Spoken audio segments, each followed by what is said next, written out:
Hi, hello. Hey, how's it going, guys? Happy Monday. Happy Dungeon Cooldown Monday. How are you doing, Adam? I'm good, man. Is it the Monday? It is the Monday. How you doing? You good? I'm good. I'm good. Yeah. I already had a call back this morning, so I've been Look up. at Yeah, you. I actually got up early this morning. I know. I know. Well, you have like a 3-year-old. I assume you're up early every morning. I'm up late and early and in the middle of the night, usually, at Yeah, just least don't sleep. once. Just don't Yeah. sleep. Yeah. Sleep is totally overrated at this point. How's everyone in Chatland? I see Just Jules subscribed for 17 months. Wow. Whoa. That's a streak. Thank you, Just Jules. And Osu subscribed with Prime, which anybody out there that has a Prime account through Amazon, you can subscribe to one account on Twitch for free. So thank you for choosing us. And Music Man 77 is subscribed as well for 16 months. That's a good streak. That's I like awesome. that. Yeah. So, Adam, where are you right now? Just so people know. Oh, I bought this cube just for this interview. I bought a Yeah, cube. No, uh, nice. I'm at a post-production facility in Hollywood, California. Mm, We're working on things like the Oscars and the Emmys and all sorts of fun live television. that's exciting. It is. So today's show, we're going to be not only talking about Cristobal, which is Adam's character in the Dungeon Run that's going to be officially joining us this Wednesday, Super excited. which I'm, yes, also pumped for. It's been far too long in the coming.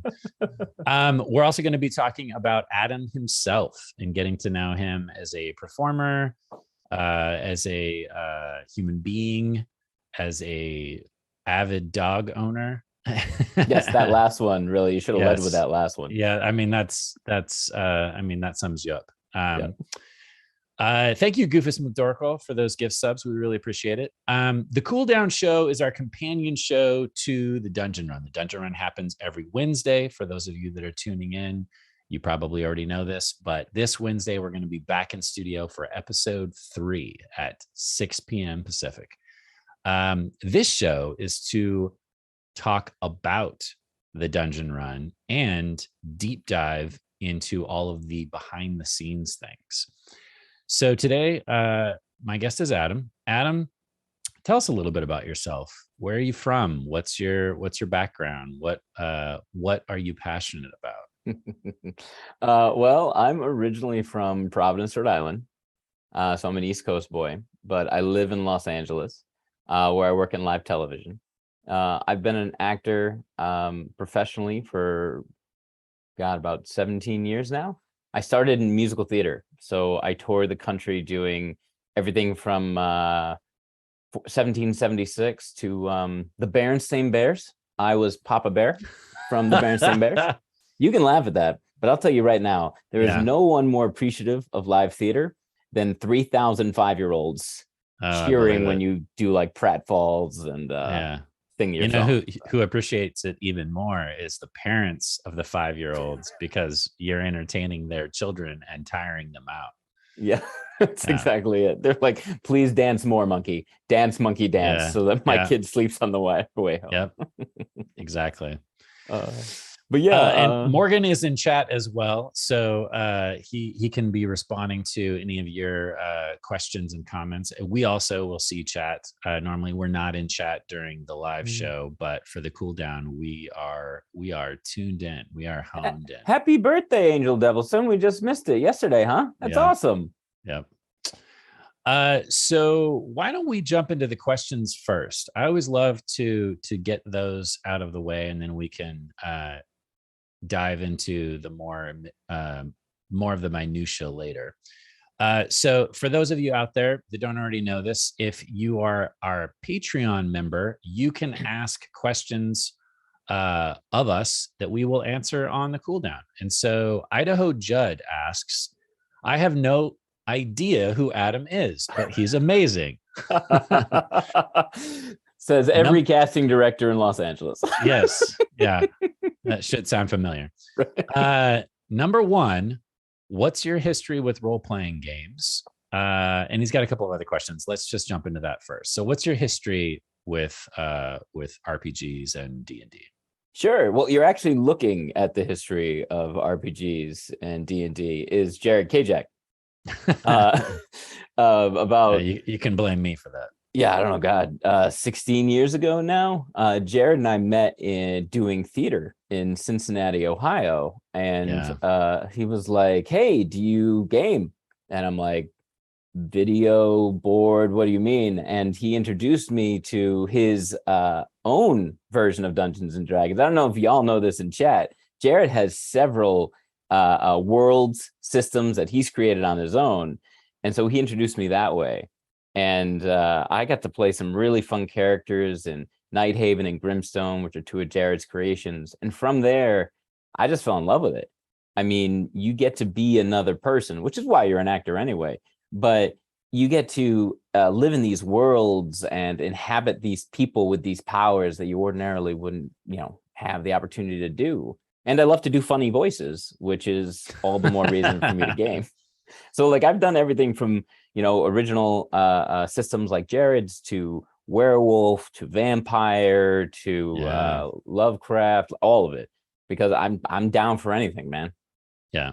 It's funny. We were talking before the show about how sometimes the way Adam and I go about character creation is we actually come up with the voice first. Yep. And then we build out from there. So is that what you did with Cristobal? Was that your approach this time around? Yeah. Yes and no. I always start with the voice once I have a general character concept. But in terms of Cristobal, I remember, watching the first couple episodes and trying to get a grasp of the world that you had created. And I started learning about the characters prior to the first episode. And I saw that they had, you had Nursaka, you had the Owling character. You had a lot of like primal, base, strong nature characters. So I'm like, well, what don't they have? And how can I be that? And so I was like, 17th century Spanish fop is perfect. And it's exactly what the world needs. Yeah. So from there, I started playing around with voices, and I love the Castilian sound, the lyrical nature of the voice, and the lisp is always fun. Yeah. And from there, I built them out physically and, actual game mechanic wise. And yeah. We'll get into more of the game mechanic stuff in a bit. So phase 2 of Idaho Judd, how did you come to join the Dungeon Run? How did you get involved? Well, again, Jared and I have known each other forever. I was the best man at Jared's wedding. Yeah. Jealous, chat.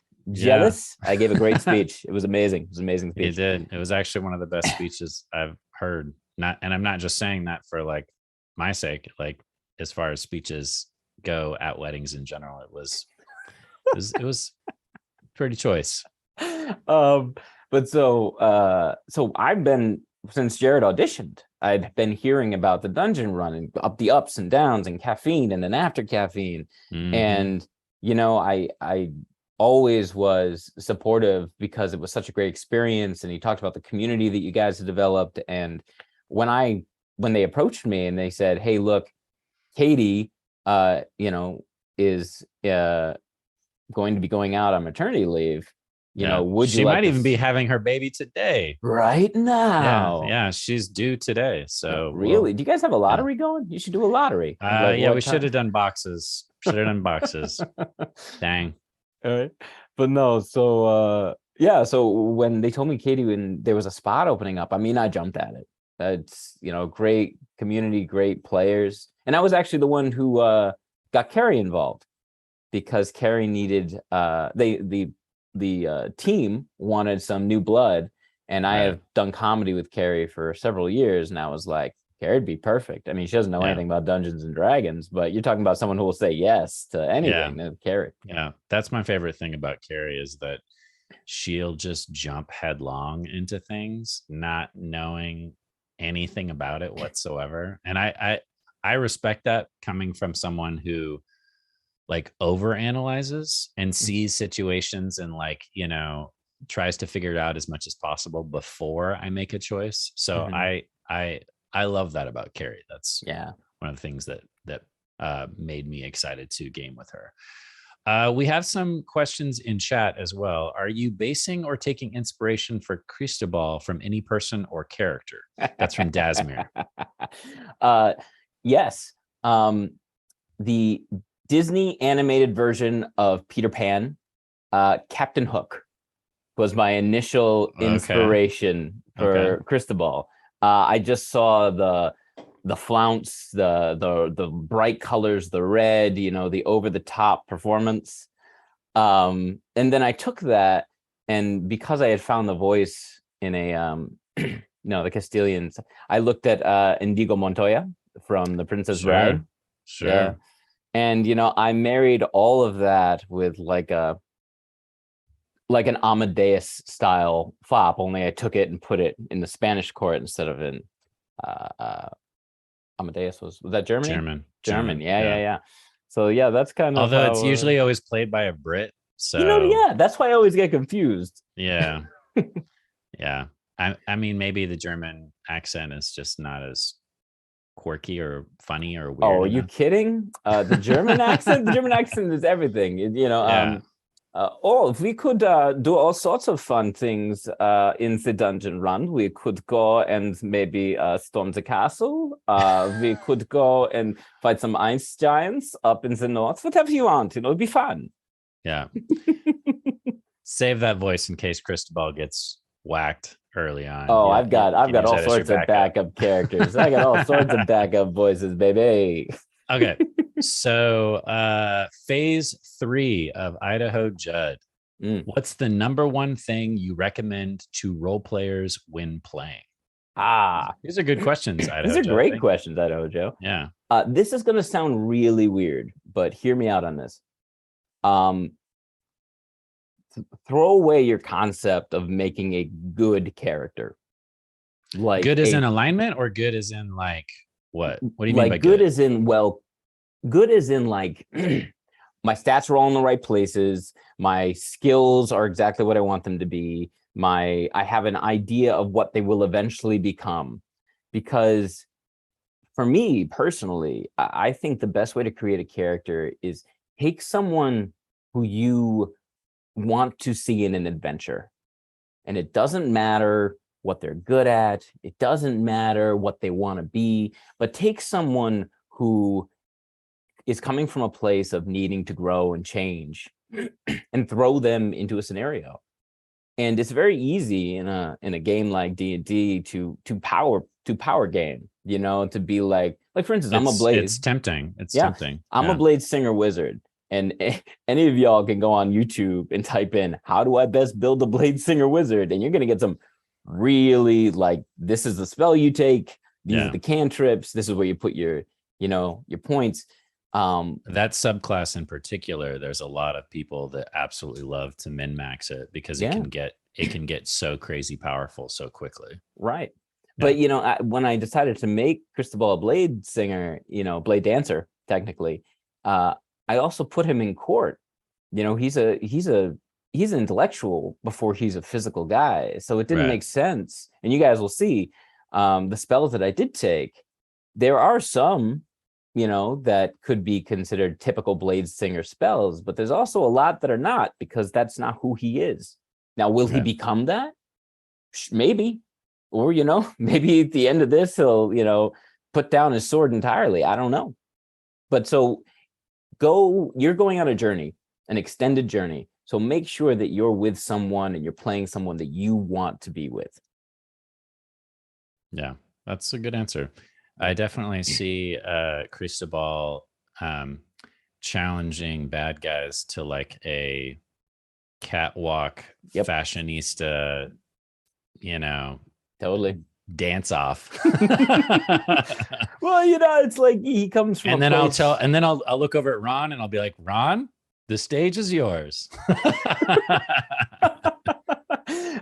the best, that whole idea of, Cristobal's violence has nothing to do with physical violence. His violence is based off of, gossip and Yeah. social climbing. So when he goes to slay you, it's not with a sword, it's with his words, and so that's going to be a lot of fun. Yeah. Ron says, please, I'm down. All right. I guess that's happening at some point. We're gonna have to do some wides so we can really get the full runway thing. Yeah. Question in chat by Tuamask6603. Did you watch TDR before joining campaign 2? Oh yeah. You watched some of season 1. Yes, I was with season. Yeah, I was with season 1 for God, I don't know, a long time. I was watching it regularly, and then what ended up happening was I got a day job. What? That I know, like a full-time day job. What? So what I would do instead of watch, I would listen, because I'd be at work pretending to do my job, and I'd be listening on my headphones. So I became more of a podcast. I'm almost like a podcast listener than a watcher. Yeah. But I mean, I love the journeys all the first characters went on. Cool. So that was our Patreon questions. We do have a couple questions in Discord.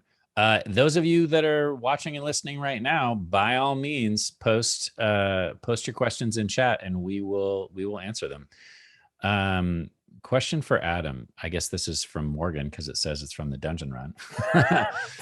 How do you feel rolling in as the wizard to a comparatively low intelligence party? Oh, that's a good question. I love it because of the nature of who Cristobal is.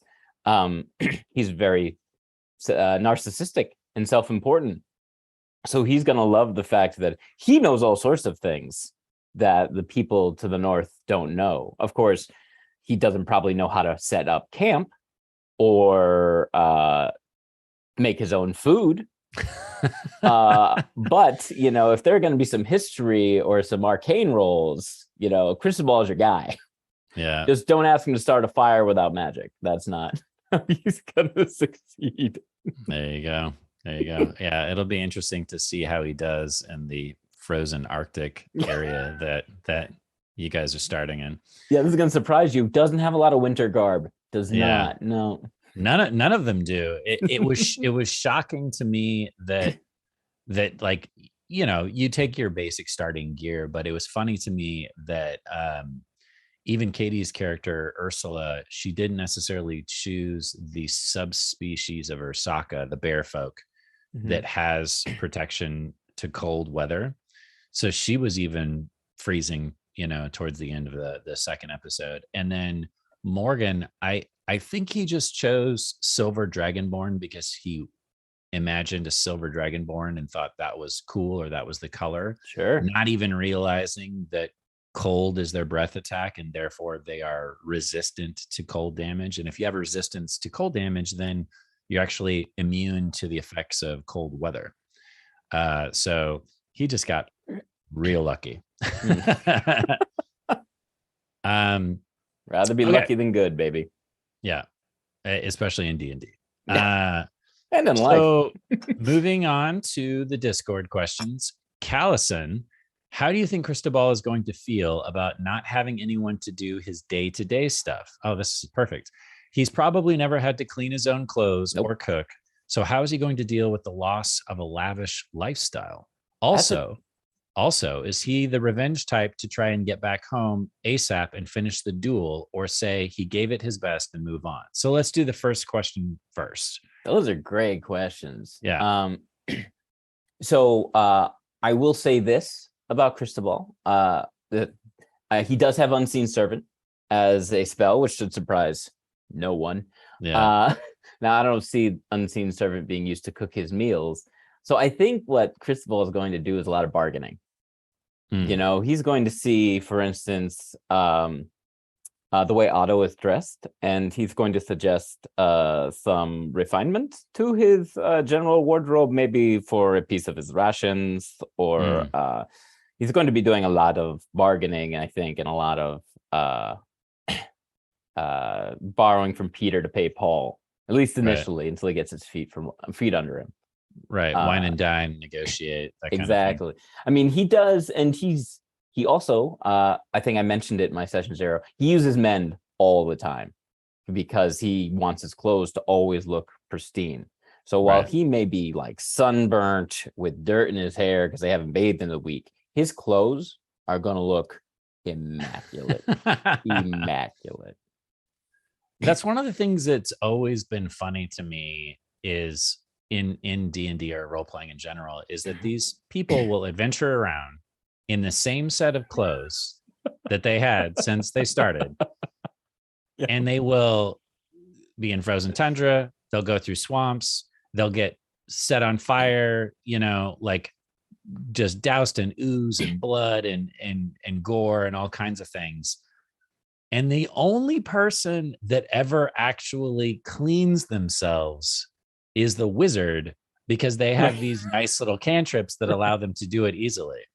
It's hilarious. It's hilarious to me that doesn't come into play more often, because if you're the bard, like, or if you're the face of the party, let's say you're a high charisma warlock or paladin or bard, and you walk into that village or town and you want to go, negotiate with the merchant or go into the bar and get some, rumors from people, or even meet, someone from the courts as well. You are filthy, disgusting, like wretched, smelling like putrid death, covered in blood, dry blood, just and nobody role plays that. Like that just gets kind of like, oh well, sure, I guess I smell like poop, whatever. Everybody smells like poop. It's medieval fantasy realm, so everyone stinks. Like, when we played my tryout game, Katie was her Osaka, and I think at the first campfire my character took her character aside and was like, so what are you doing with your hair, because this is not working?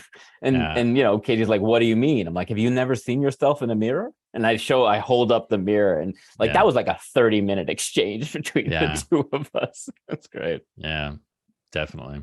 If those of you that are in chat right now, if you haven't seen Cristobal's Session Zero, which we just aired last Wednesday, and it's on YouTube now as of Friday, go watch it. It's fun, because it'll give you a very, very good idea as far as like Cristobal's backstory, who he is, why he is, all of those things, so that when we dive into Cristobal meeting the rest of the group on Wednesday, you'll know why he does what he does. Yes. And why those interactions take place. Yeah. The Real Rogden asks, is the restroom hygiene upkeep interesting gameplay? Yes. Yeah, it is. I argue, yes, it is, because it's social interactions. And if social interactions, in theory, are just as important skill check wise as combat, then yeah, I think so. And how many times have bards tried to like seduce someone in a role-playing game, and it's like, yeah, but you're covered in gore. Like, look at it like if you walk into a shop and you want to buy anything, right, and you are in like ratty clothes and you stink, that shopkeep's not going to give you the time of day. Right. Now you roll in and you look good, the shopkeep's just going to say, well, this guy's going to get me more business down the line, maybe I should treat him right. It's going to totally different social interaction. Yeah. I'm not saying that I think it's important to like role play out people brushing their teeth or something on a regular basis. That's not what I'm saying. I'm saying for the big social interactions, I think it's fun and interesting and can add a lot to the scene if you're attempting to, seduce someone while bits of entrails are dangling from your shield. Gross. Yeah. But to each his own. Like, if you just want to get to the next fight, then go for it. Second part of that question also, is he the revenge type to try to get back home ASAP and finish the duel, or say he gave it his best and move on? So just a little backstory. In your Session Zero, you faced Baron Medulon. Baron Medulon is from Mechas, and he came with a very distinct purpose, which was to unseat the court wizard, which was your father, but your father has died. So it became you, and you've been in that position for all of 2 weeks when he came in and challenged you to a wizardly duel to unseat you. So that's the question about the revenge. And the duel did not go well for Cristobal. Let's just put it that way. In fairness, it didn't go well for anyone in that room, especially the kobolds that were standing behind him. That's true. So is he a revenge type? So he is not someone who is going to walk away from this, because if nothing else, his reputation has been tarnished in the courts.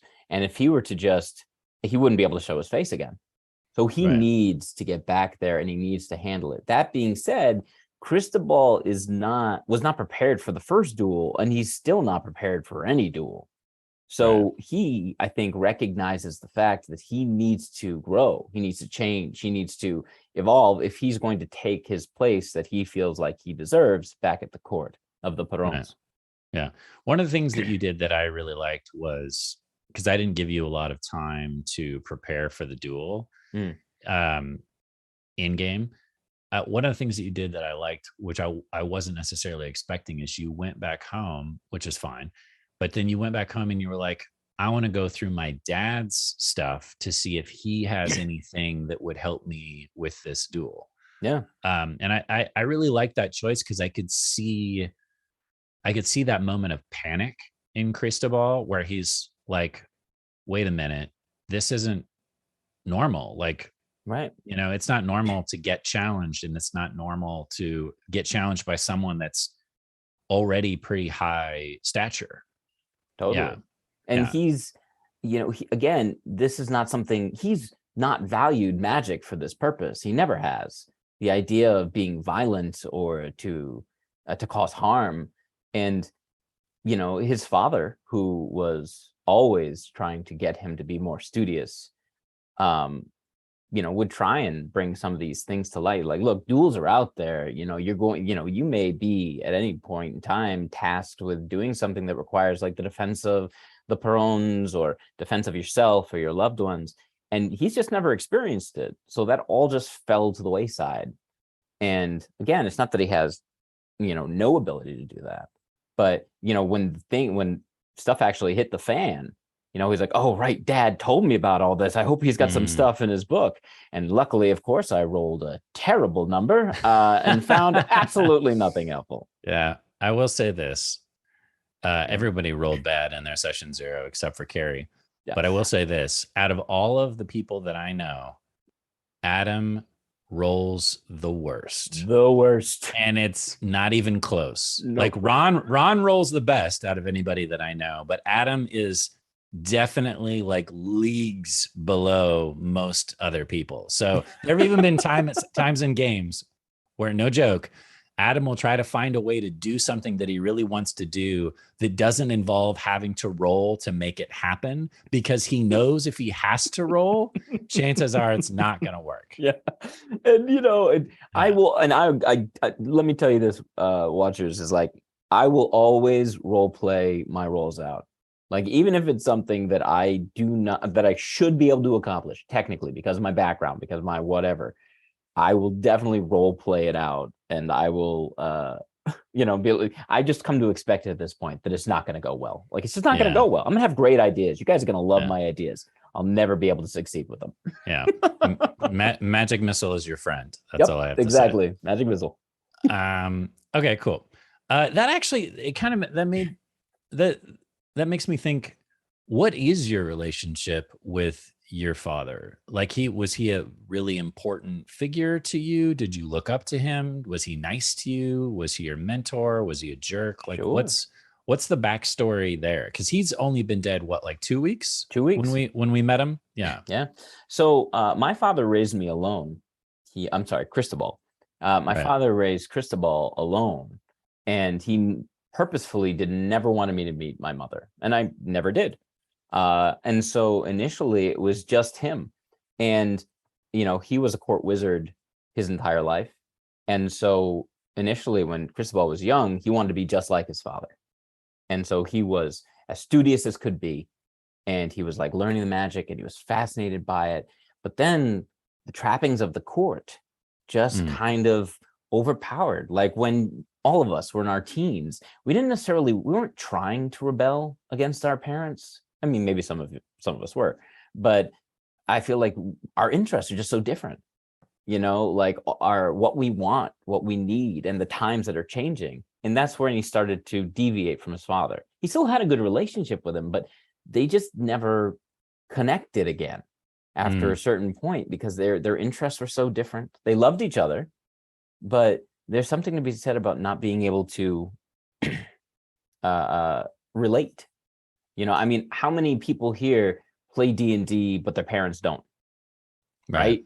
Like I want to talk to my parents all the time about like Cristobal, but like my dad watched Session Zero and he was like, so what? Yeah. So yeah, Cristobal has always had a solid relationship with his father. It's just they're just different people. Right. Interesting. So is there a little bit of that in Cristobal then, like that disconnect that you just talked about with your real life dad? Yeah. Like, yeah, I think so. Yeah. Is that just like happen coincidence, or is that an actual choice? The disconnect that you're talking about? Yeah. Oh no, I made that an active choice because my father was a great wizard. And it's not that Cristobal doesn't have the pedigree and the ability to be that, but he just hasn't. He saw more value in playing the games at the court. Right. So that disconnect is real and it exists. I see. And you didn't know your mother? Never met her. Interesting. Yeah. And do you have any brothers or sisters? Not that I know of. Okay. So not from my father. I assume not from my father. Yeah. So ideally, Mhm. and it's going to be quite a while before you get back to the South Island, just FYI. Yeah. I'm shocked. But ideally, yeah. What does Cristobal want? Like if let's say we were starting the campaign in Fasarum, the town that you're from, Ooze Town, which was created by the Watchers, by the way. Ron and I, when we did Arcane Artistry, your hometown was literally created with their help. That's awesome. Yeah. If we were still there, if the campaign was still set there, what would Cristobal want? What would his ideal situation be? So Cristobal's ideal situation would be to continue to socially climb, to marry within the court, if for no other reason, again, to socially climb, and to live a life of opulence and frivolity. I mean, that's what he wants right now. He has had nothing but a great experience being Cristobal de la Cruz. And, when he was challenged and like his actual skills were put to the test and he failed, he's just reassessing what needs to happen to get him back into a position of power. Not because he wants to use it for any other reason than to live a comfortable, happy life. I see. So just to kind of piggyback on that, let's say you get it. Let's say you get back into the court, you become, the high flute and court wizard again, and you get money and you get power. Then what? What does Cristobal do at that point? I think Cristobal, because you, or do you just retire the character and you're like, okay, I'm gonna make something else. Cristobal only knows what he knows, and he values what he values. And for instance, let's just take my parentage, right? I don't know who my mother is. That doesn't mean Cristobal is dying to meet her, not because he's not curious. Of course he is. But when you spend 23 years of your life not being told about her, not being, like after the first 8, 10, 12 years, like those questions fall to the wayside. It's in the back of your mind, but you find other connections. You find other people to emulate, other people to grow with. And if they've never been a part of your life, then they've never been a part of your life. So in my opinion, as Cristobal grows in power or grows in success, he's going to continue to try to extend that power. Now, does that mean eventually climbing? No, he can't climb any farther in the ranks of Osiris and have to move to Mekis. Right. Maybe that's what happens. I could definitely see him continuing to try and achieve social superiority and power. Right.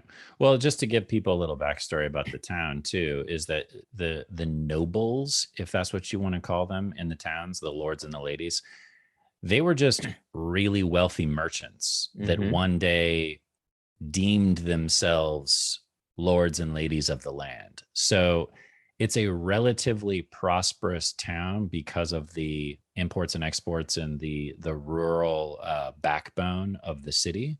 And now they have the ooze and the gelatinous cube export as well, which I love.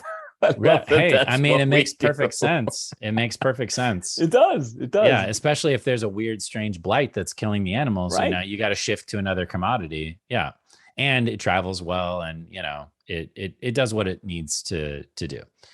The interesting thing about that, I feel, is that the court is new. Yeah, like that's a relatively new invention in that area, and we didn't get to explore this, but I would like to at some point. Ron, this is a note for you. I would like to explore the idea of what happens in a civilization where they make the leap from wealthy merchants or well-to-do individuals into actual aristocracy, and how that changes the dynamic. Because the kobolds that are there, the Garak, the kobolds that are in that town, are literally harvested or imported in from the Vaglira woods not too far away and brought in as muscle and as labor. Yeah, because they're cheap. Frankly, they're cheap. It's cheaper to have a horde of kobolds doing all of your work for you than it is to hire humans. And so that dynamic is kind of fun and interesting, politically speaking, as well. Well, and something I love about the idea of these people just naming themselves lords is they're making it all up. Right. Like they have no real experience to what it really means to be aristocracy. And at the end of the day, they are overseeing a agricultural town. Yeah. So, you know, Cristobal's experience of what court is here is not what court is in Mekis, is not what court is. Not at all. Yeah. It's not, you know, what, you know, court is in any other part of the Southern Island, let alone the Northern Island. I mean, are there even courts in the Northern Island? We're going to find out. Yeah, you will. Which is why I really love that opportunity, because he's kind of a blowhard. And he's gonna find that out real quick. Yeah. So Tepartos has a question. Other than kobolds in his town, how much interaction with other races has Cristobal been involved with? Will he react well to seeing the rest of the party? So before you answer that, one note that I want to throw out there is that the technology level in the South Island is far advanced from the North Island. And we were talking about this before the show, because Morgan, who's running the tech for us, thank you, Morgan, they're already chatting. Cristobal and Val, or Morgan and Adam, are chatting about how much they would actually know about one another, because they're from two different towns or cities on the South Island that aren't right next to each other. And I think you probably would have traveled, but it's also dangerous to travel in this particular island or continent, and the weather is completely unpredictable, which makes it even more treacherous. So I think traveling from town to town would only happen if it's really valid and significant and important. Like if you're trading a commodity and that's your livelihood, or if you have to get to a certain place because you know there's better medicine there or something along those lines. You wouldn't just travel from one place to the other for fun, in other words. So I think there is some, especially on the South Island, there is some communication that happens because there's a lot more arcane magic there as well. But it's not necessarily to the point where, like nowadays I can get in my car and drive to San Diego in 2 hours. It takes time and it's dangerous to travel. But go ahead and answer the question to the best of your ability as far Sure. as, yeah. So I think, first of all, Cristobal is very well read and he's very intelligent. And I think he, in theory, knows all about, a lot of the inhabitants of the North Island. Now, has he met many of them or does he have experience with them? No, I don't think he has a ton of it. But How old is Cristobal? he's like 23. Oh, okay. So he's pretty young. He's pretty young. Yeah. So again, in theory, he's got a lot of experience. Now, when he actually sees a half Luxodon, half elf, in front of him, wearing what she's wearing, it's going to be a whole nother situation. Yeah, because you're actually the only person that's gotten a chance to really see who these characters are to a degree. It's only been 2 episodes, right, before you join in. So it'll be interesting for you to meet them because Adam already kind of knows a little bit about their character, but Cristobal doesn't know anything. Yeah, not a thing. Yeah. Interesting. Yeah. Okay. Our last question from Discord from Ariok. Did you use any inspiration when creating Cristobal? The first thing I thought of was Ramirez from Highlander when I saw him. Or, excuse me, Juan Sanchez Villalobos Ramirez. That's from my benefit. First of all, thank you for using the full and proper name. Yes, it's like I had said before, I think my inspiration came from a lot of places. The Captain Hook, the Indigo Montoya. There's something just really fun about being, it's the values thing, right? Like valuing different aspects of society, different aspects of like your day-to-day life. And so to take, these people, especially these people in adventuring type of situations, right? Like you're talking about, let's go with Captain Hook as a great example. He's a pirate. Like he should be worried about scurvy. He should be worried about the was it the Indian Tea Company coming and like rolling over him? But no, he wants to make sure his plumage is perfect. Right. It's and I just find that to be fascinating and fun because what that says to me is that's a character who needs a wake-up call. I've done martial arts most of my life and I've taught martial arts, and I have this belief that at one point in your life, everybody needs to get punched in the face. Not because I think violence is important. I'm saying that because you have to know what you're capable of dealing with. And you have to realize that maybe your idea of how to deal with it is wrong. Or maybe you need to establish yourself as someone who is, going to react differently than what you initially perceived. I think that's important because, like, how else are you going to deal with reality, right? Like the reality that you have painted in your head is not the actual reality. So I love the idea that, Cristobal thinks this is how the world works. This is how it works. And in comes reality, Yeah. And that's why you're going to end up teaching my son martial arts at some point. Not because I want you to punch him in the face. I will never punch your son in the face. But because I would love some of those values to be instilled in him. Yeah. I get what you're saying about the punch in the face, though, because I definitely see people that have, in my life, in real life, that have lived completely privileged lives and they've never ever had any real strife or difficulty. And I think there's something to be said for, and maybe this is just the way that I was raised, having to work at some point in your life to appreciate what you have.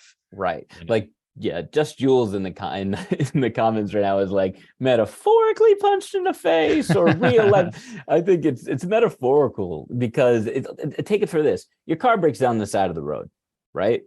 Do you know how to change a tire? That's that's the world punching you in the face. Because if you've never had to change the tire, you've either had AAA to do it or a significant other to do it, then you're in big trouble if those people aren't there or available. So that's a metaphorical punch in the face that, you know, you're just going to need to take. Yeah. Yeah. And you also know those people. I mean, everybody knows them that have been through something horrible in their lives or really struggled or had, you know, a tough upbringing.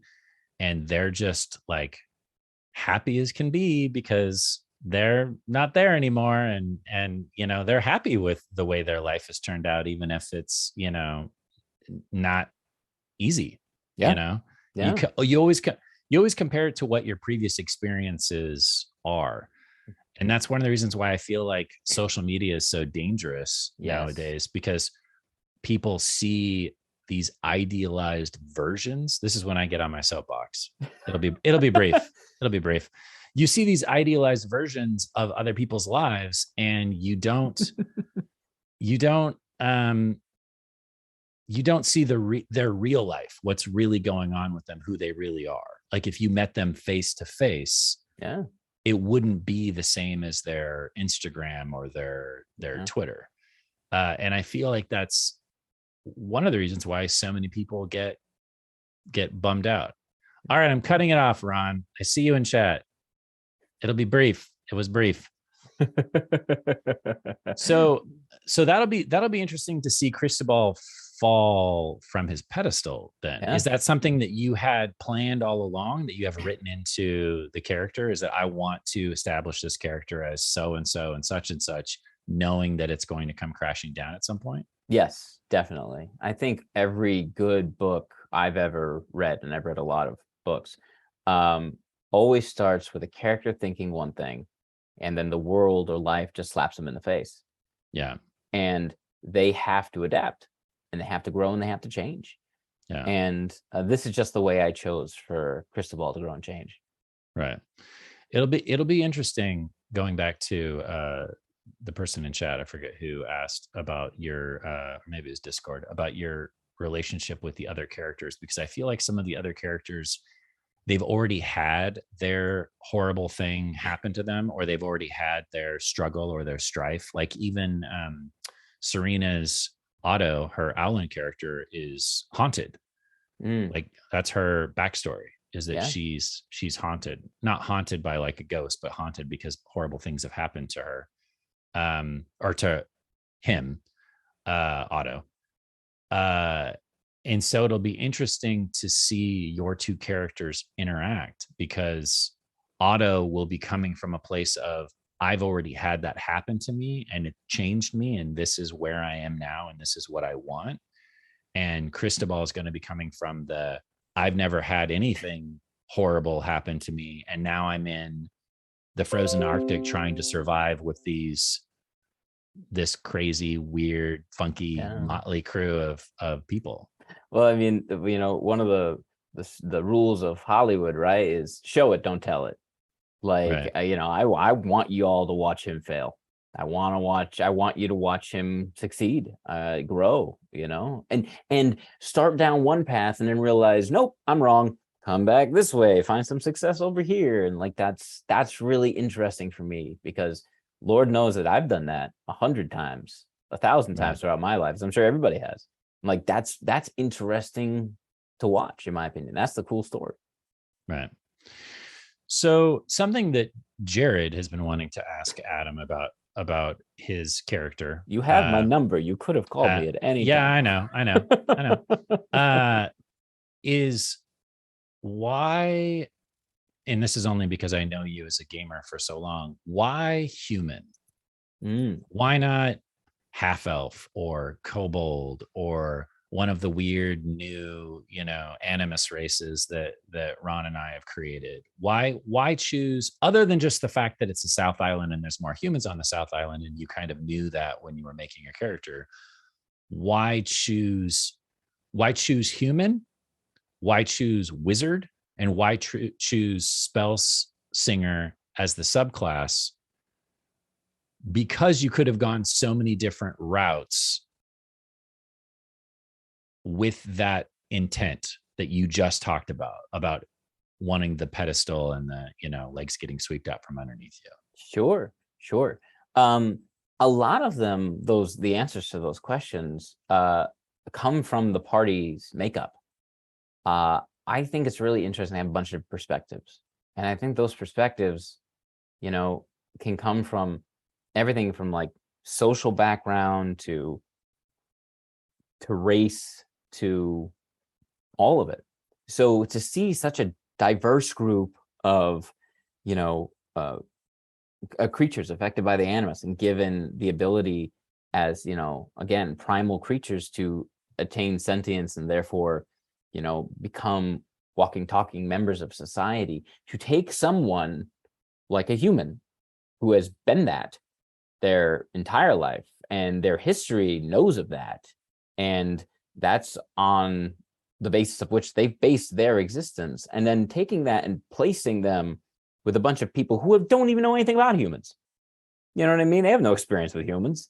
Throw that out the window. And again, you're just taking a, fish out of water and you're dunking him into the frozen tundra. And you're forcing him to adapt and learn and grow. And I really enjoy that. And wizard, I'll tell you right now, I've never played a wizard. I've always wanted to play a full wizard. Yes, I understand. Like, don't worry, watchers. I do understand how the magic system in D&D works. But yeah, I've never played a full-on wizard. And going back to what we were talking about, if there is someone who is a straight up member of the aristocracy who has never had to work a day in his life, what's he got plenty of time to do? Read. So it makes complete sense to me that he's a wizard. He's intellectually based, And Bladesinger, I chose Bladesinger because when I was researching 17th century fops, I learned about La Destreza, which is a form of fencing that was done in the court, which was fascinating to me because what it was is a circle that was drawn on the ground, a ring, that was like not very large. We're talking like 10 feet across. And two guys stood in the middle with their swords extended and they stood stock still. And then someone makes a move. And then there's the reaction to it. And then it goes back to stock still. And the goal is to just touch or draw first blood. It's not necessarily meant for, although it could be, lethal combat. And I'm like, that makes complete sense with my character as someone whose idea is to be showy and to be not worried about like murder, for lack of a better term. And so you marry that with like a Bladesinger and make it dance, because that's what it is, right? It's the dance of death. That's what sword fighting is in general. And I think it's fascinating and fun. Cool. Willmeister 420 said, if you want to struggle, couldn't you roll a monk? I will say this, Willmeister. Monks have gotten a little bit better than when 5th edition first started, but I even said this to Katie at one point because she was seriously considering playing a monk in this campaign. I was like, if you do that, can we please homebrew something? Because the one thing that I struggle with the monk class and subclasses is that they will tie everything to the chi, the points. And the problem with that is if everything is tied to that, you don't get any other inherent abilities. You don't get anything that's just something that you can do automatically, or it makes your other abilities even better. You also don't necessarily get, bonus action or reaction abilities that don't also cost from that same pool. And there's no way to get more of those unless you like work something out with your dungeon master or rest. And so I feel like the monk is, out of all of the classes, and they fixed a lot of the stuff with the ranger, thankfully, but the monk out of all the classes is the one that I hope in D&D 5.5 they really revamp, because even if you take basic monk abilities and then compare them directly to another class that has a similar ability, there's the other class, theirs doesn't necessarily cost any points, chi points or whatever, and the monk's does. So it's a finite amount. And that in and of itself, or it's just like a weaker version or watered down, or this class can spam that ability. And so that's the reason why I feel like monks, if you have a monk in your game and you're a DM, give them a magical item or give them something to do when they run out of their points. I also think that monks expect to struggle. I feel like monks, for the most part, go into the game like expecting, like the character. I don't mean like the player. I mean the character's like, I'm a monk. I got no money. People don't want to listen to the word of Jesus. Like they expect to struggle. So, well, I feel like most monks are more like Shaolin monks. They're not, yeah. Although it would be fun for someone to play like a, like the friar monks, the ones that make beer. What are they called? I'm spacing. Somebody in chat, like a friar talk. Yeah, someone in chat will get it. But there's Benedictine. No, there's a specific type of monk that like they made beer. Like that's what they did. I don't remember. And it was supposedly some of the best beer that existed during that period of time. Anyways, they still make it. We're gonna go have some in Brussels when we get. Yes. They don't need to know that. I'm kidding. Adam's getting married in January of next year. And I'm going to be his best man. And for his bachelor party, we are going to go visit his sister who lives in Brussels, which will be the first time that either of us, I think, have gone there. Yep. Never been to Brussels. Trappist monk. There you go. Thank you. Thank you, Morgan. So if any of you people in chat have some, tasty tips on where to go in Brussels, Adam and I are game. Please share it with us in Discord. And Adam's in Discord as well. So if you have any questions that you think of or in the future that you think of that you want to ask Adam, he's on there as well. All of the players are. Yeah, and you can also hashtag Cristobal, and I'm always checking those out, and love to answer any questions you guys have about him, or just talk about him. He's fun. Yeah. He's definitely an Adam character in the sense to where he's These people don't know what that means. Yeah, I know. I'm going to try to explain it as best as possible. He's certainly a fish out of water. I think something that I've noticed that Adam likes to RP is, every once in a while you'll play a character that just makes sense for the setting.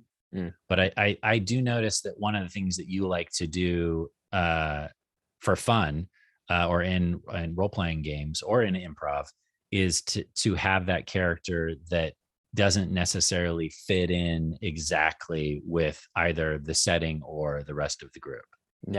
I find that a lot of people, when they make characters, like they're like, well, this character can handle it. And I'm like, well, yeah, okay. But wouldn't it be interesting if he couldn't? And he has to, like I said, happens live. Yeah. And you're definitely going to get a big dose of that. It's gonna be fun. It's gonna be fun. I saw someone earlier in the chat, and I'm sorry, I don't remember who it was, be like, how do you think Cristobal is gonna deal with the dung smell of which is the only source of fire and warmth? It'll be the first thing that you smell when you get through. The first thing you notice is the smell. It's the smell. Yeah. All right, folks. Well, it's our time. Unless there's any last minute questions in chat for Adam or myself, we will say adieu. Be sure to tune in this Wednesday at 6 p.m. where we will be back in the studio. Oh, forgot to mention, special thanks to Two Kings, the studio. They went out and got new sound gear, and Chris Perry, our sound guy, and Ron went out there and ran tech, and they have very encouraging things to say. So I know a lot of you had a lot of comments for us about the quality of the sound. We heard you. We're on it. We're working on it. And this Wednesday should be, knock on wood, should be 10 times better, 100 times better. Yeah. As the guy who cuts all the trailers, I would love for the sound to be better. Yes. So extra special thanks to Two Kings for going out and buying the new lavs and what have you, and to Chris Perry for going in and making sure it all works, and to Ron, who went as our representative, and I'm sure helped out considerably as well. So probably should have mentioned that earlier in today's cool down, but it's a happy, optimistic thing to end the show on. And if you guys know Jared, he's nothing but happy and optimistic. Yeah, I mean that's how everyone I know describes me. I mean, that's all they say. Yeah. So tune in this Wednesday. This has been the Cool Down, made possible by our lovely Patreons. So if you're not a patron of the show, please go check it out. There's lots of cool rewards. We're going to be doing a giveaway soon as well, which is exciting. Join the Discord, like us, follow us. Once again, I am Jared Kajak, and this has been my special guest, Adam Slemon. Thank you guys so much for making me feel so welcome. And we will see you on Wednesday. Yeah. Bye. Bye, everybody.